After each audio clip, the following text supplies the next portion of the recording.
ये तस्वीरें जरा देखिए और याद कीजिए कि सबसे पहले टाइम्स नाउ नवभारत ने आपको दिखाया था कि कैसे ये फाइलें गायब होती हुई दिखी थी 15 से 16 मई की दरमियानी रात, वो भी रात को लगभग 2 बजे के आसपास, 2-2:30 बजे से 3 बजे के बीच में ये तमाम गतिविधियां दिखी थी सचिवालय के अंदर में, जहां पर शाम में ताला बंद हो जाता है। कुछ लोग आते हैं, वो हाथों में फाइल लेकर के एक कमरे से दूसरी कमरे की तरफ जा रहे होते हैं और ये कहा गया कि ये संभवतः शीश महल से जुड़ी हुई फाइल हो सकती हैं या फिर यही अधिकारी जो हैं वो लिकर की जांच भी कर रहे थे, ये उससे जुड़ी हुई ये फाइल्स भी हो सकती हैं। इसी को लेकर के टाइम्स नाउ नवभारत ने सवाल उठाया था और पूछा था कि भाई ये देर रात में, यानी कि रात को लगभग 2 बजे से 2:30 बजे के बीच कैसे किसी की एंट्री हो सकती है। इसी को लेकर के दिल्ली पुलिस ने एफआईआर दर्ज कर ली। हमारे सहयोगी अनुज हमारे साथ लगातार जुड़ चुके हैं। अनुज, बताइए जरा कि दिल्ली पुलिस की एफआईआर में क्या क्या बातें कही गई हैं, क्या ये वही बातें कही गई हैं दोबारा से जो टाइम्स नाउ नवभारत ने एक्सक्लूसिव फुटेज में दर्शकों को दिखाया था?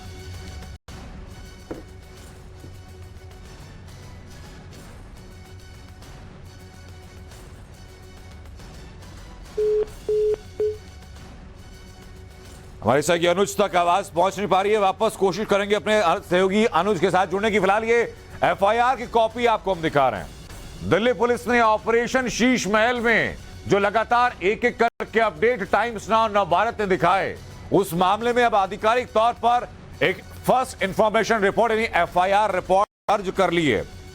हमारे सहयोगी अनुज एक बार फिर हमारे साथ जुड़ चुके हैं। अनुज, बताइए जरा कि दिल्ली पुलिस की तरफ से जो एफआईआर दर्ज की गई, इसमें क्या कहा गया है और क्या उस सीसीटीवी फुटेज का जिक्र उसमें है जिसको हम दिखा रहे हैं और सबसे पहले टाइम्स नाउ नवभारत ने दिखाया था?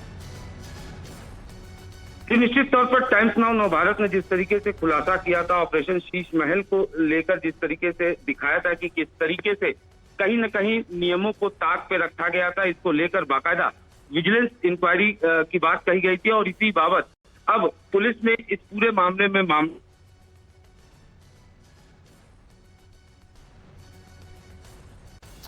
अनुज, आपकी आवाज अब तक नहीं पहुंच पा रही। हमारे सहयोगी पुलकित नागर जुड़ चुके हैं। पुलकित, बताइए जरा एफआईआर का कंटेंट क्या है, यानी टाइम्स नाउ नवभारत जो खुलासा किया है उसी के ऊपर मोहर लगाती हुई एफआईआर है? देखिए, टाइम्स नाउ नवभारत ने खुलासा किया था कि विजिलेंस डिपार्टमेंट से कैसे रात के वक्त इन फाइलों को निकाला गया और इस एफआईआर में मिनिस्टर सौरभ भारद्वाज का भी नाम जोड़ा गया है। यानी कि अगर हम समझें तो पूरी की पूरी जो फाइलें जा रही थी और अधिकारी शीश महल के अलावा कई चीजों की जांच कर रहे थे, उस पर एफआईआर दर्ज हो गई है। अब ये जांचा जाएगा कि आखिर इन फाइलों में कौन कौन से चीजें थी और साथ ही किन किन केस से जुड़ी हुई इन फाइलों को निकालने की और फोटोकॉपी कराने की कोशिश की।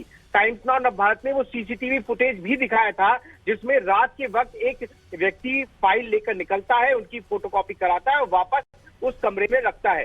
विजिलेंस के जो स्पेशल सेक्रेटरी हैं, उन्होंने ये शिकायत पुलिस को दी थी और तमाम चीजें उसमें डाली थी, चाहे वो शीश महल की बात हो, चाहे वो दूसरी विजिलेंस इंक्वायरी की बात हो, और अब पुलिस ने इसे एफआईआर में तब्दील कर दिया है। जी बिल्कुल, यानी आप हमारे साथ पुलकित बने रहिए। मैं दर्शकों के सामने एक बार फिर दिखा दूं कि विजिलेंस सचिव ने यह एफआईआर दर्ज की गई है आईएएस ऑफिसर YVVJ राजशेखर, और सीसीटीवी फुटेज आपको नीचे बाएं हाथ पर हम दिखा रहे हैं, ये 15 से 16 मई की दरमियानी रात लगभग 9:30 से 3 बजे के बीच के, और आपको टाइम लाइन एग्जैक्ट दिखाई पड़ रही है।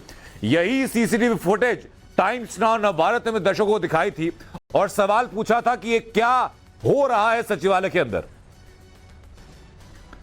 और उस एफआईआर की कॉपी जो आप अभी तक अपनी स्क्रीन पर देख रहे हैं, अब वो जरा एक बड़ी स्क्रीन पर आपको मैं दिखाना चाहता हूं। इसकी एक एक चीज, एक एक माइन्यूट डिटेल आप जरा नोट कीजिएगा। सबसे पहले 2023 की एफआईआर, यहां तारीख आप देखिए 15/5/2023 से लेकर के 16/5/2023, इसमें टाइम दिया हुआ है 9:30 से 3 बजे तक का। और सबसे इंपॉर्टेंट बात आप देखिए, एड्रेस क्या है? एड्रेस है 4th floor A wing of office of special secretary vigilance, यानी कि जो राजशेखर है आईएएस ऑफिसर विजिलेंस सचिव YVVJ राजशेखर, उन्हीं की शिकायत के ऊपर यह रिपोर्ट दर्ज की है। उनका नाम देखिए कहां पर शिकायतकर्ता में, उनका आपको नाम दिखाई पड़ेगा। और details of the known suspect unknown suspect के बारे में कहा गया है कि इसमें कुछ अज्ञात लोगों के खिलाफ मामला दर्ज किया गया है, जो अज्ञात लोग उस सीसीटीवी फुटेज में आपको दिखाई पड़ रहे थे।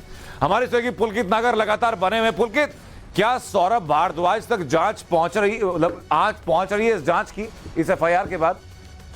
देखिए, उन्हें उस समय सौरभ भारद्वाज क्योंकि मिनिस्टर है सर्विसेज के और विजिलेंस विभाग में जो भी कुछ हुआ उस पर सौरभ भारद्वाज की निगाहें थी। ये बात आरोपों के तौर पर उस समय सामने आ रही थी। बीजेपी भी आरोप लगा रही थी कि फाइलें उठवाने की कोशिश की जा रही है और सबसे बड़ी जो इंक्वायरी चल रही थी वो शीश महल को लेकर चल रही थी। और इस एफआईआर में शीश महल का जिक्र भी किया गया है कि वो विजिलेंस के अधिकारी, विजिलेंस का विभाग शीश महल, बाकायदा शीश महल शब्द का इस्तेमाल किया गया, जो कि हमारी स्टोरी थी कि वहां से उसमें इंक्वायरी कर रहे थे और रात में क्या शीश महल से जुड़ी फैक्ट फाइंडिंग रिपोर्ट्स लेने की कोशिश की गई कि आखिर एक अधिकारी ने क्या रिपोर्ट बनाई है। आपके पास हमारे साथ बीजेपी नेता हरीश राणा जुड़ चुके हैं।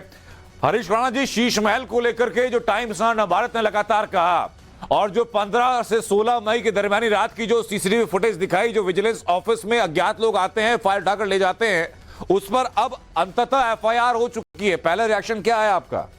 देखिए, सबसे पहले तो आपके चैनल को, आपके ग्रुप को सबसे पहले साधुवाद, क्योंकि जिस प्रकार से आपने स्टोरी को हाईलाइट किया, लोगों तक पहुंचाया, प्रशासन को भी मजबूर होना पड़ा। जिस प्रकार से जवाब नहीं आ रहा था और जिस प्रकार से कार्रवाई हो रही है, एफआईआर हो रही है, आप सबको इसका कहें तो आप लोगों को पहले, सबसे पहले आप लोगों को जाना चाहिए, पहली बात। दूसरी बात, जिस प्रकार से चोरी हुई, जिस प्रकार से ये रात के अंधेरे के अंदर, रात सुबह 3 बजे 2 बजे जो भी है उन्होंने चोरी करी, साफ दिखाता है कि कार्रवाई तो होनी जरूरी थी। और अब अरविंद केजरीवाल को सामने आकर जवाब देना ही पड़ेगा कि किस प्रकार से आप लोगों ने अपनी चोरी छुपाने के लिए, अपने भ्रष्टाचार को छुपाने के लिए कार्रवाई करी। और वो दूर नहीं है, मुझे वो दिन दूर नजर नहीं आ रहा कि जब वो जांच की आंच जो है ना, वो अरविंद केजरीवाल तक जाएगी निश्चित तौर के ऊपर, क्योंकि अल्टीमेटली बिना अरविंद केजरीवाल के तो पत्ता भी नहीं हिलता यहाँ पे। और आप रात को फाइलें गायब होना, रात को 3 बजे बिना अरविंद केजरीवाल की परमिशन में कैसे हो सकता था? इसलिए मुझे लगता है कि जो जांच की आंच है ना, वो भ्रष्टाचार के 45 करोड़ का तो मामला बढ़ चुका है। जो विजिलेंस की रिपोर्ट आई वो 57 करोड़ तक पहुंच चुका है। हरीश जी, मामला सिर्फ भ्रष्टाचार तक सीमित नहीं रह गया ना। जो अधिकारी उस जो कथित भ्रष्टाचार की जांच कर रहे थे, उनके दफ्तर की फाइलें तक अगर सुरक्षित नहीं पाई जा रही है तो वो और गंभीरतम मामला है। बहुत शुक्रिया आपका अब तक जुड़ने के लिए। लेकिन इस मामले में एफआईआर दर्ज हो चुकी है। आईएएस ऑफिसर राजशेखर की शिकायत के बाद एफआईआर दर्ज हुई है।